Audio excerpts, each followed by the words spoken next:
Hey, how's this for cool? You know what that means? That means WWGOA has surpassed 100,000 subscribers on YouTube. So YouTube gave us this silver award as a result. So one, thanks to you folks for subscribing and helping to make this happen. Two, as a way to commemorate this, I'm going to make a version of this out of wood, of course. Let's get going. I decided to make the plaque on a CNC machine, so I generated a design on the computer. Look at that, I even brought in the YouTube logo.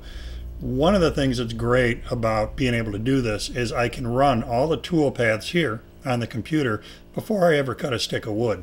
It gives me a great idea as to whether or not the design is going to work, are the letters the right size, is the composition good, long before I fire up a machine. Now that I know what I want, I can start getting my material ready. The plaque is wide enough that I'll need to glue boards together, edge to edge, in order to make it up. So I start at the joiner, and then from there move to my gluing bench.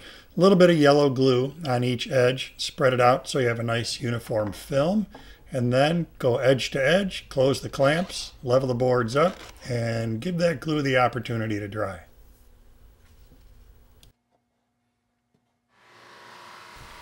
I'm using my drum sander for the next step. This does a great job of leveling the boards out in case there's any irregularities in those seams. It also leaves the board nice and smooth. There's very little hand sanding required after this step.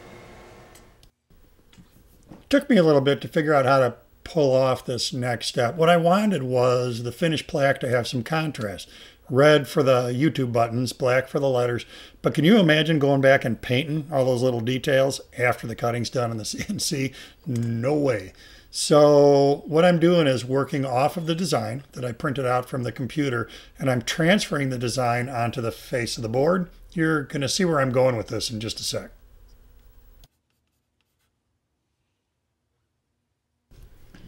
In all honesty, at this point, I'm thinking through this whole thing and thinking, man, I hope this works. What I'm doing is painting the parts that I want to end up being black.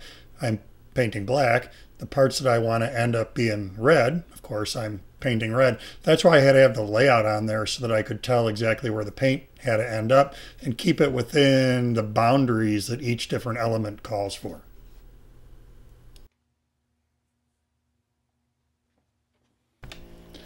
Once the paint was dry, ready to lock it down on the machine and get cutting. First thing that's happening here is a 1/4-inch straight bit is taking out a lot of the waste.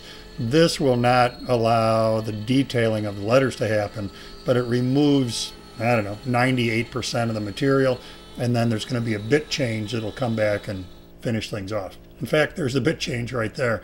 This is a 60-degree V cutter, and this will detail everything for me.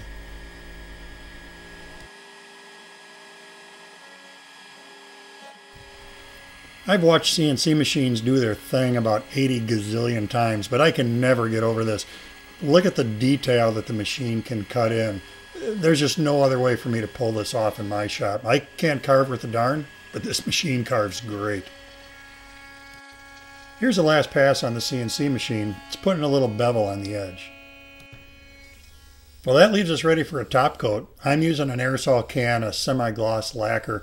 I love seeing the finish hit the wood, and I think for this project it also increases the contrast between the painted surfaces and the raw maple. And done. Now the observant among you are going to notice that there was a little bit of a design change here from the original stuff you saw on the computer. I had to change the text just a little. This design worked much better than what I originally started with. Thanks again to everybody who helped us surpass 100,000 subscribers on YouTube. Really honored to have received the Silver Award from YouTube. And you know what? I'm going to go find a wall I can hang this on.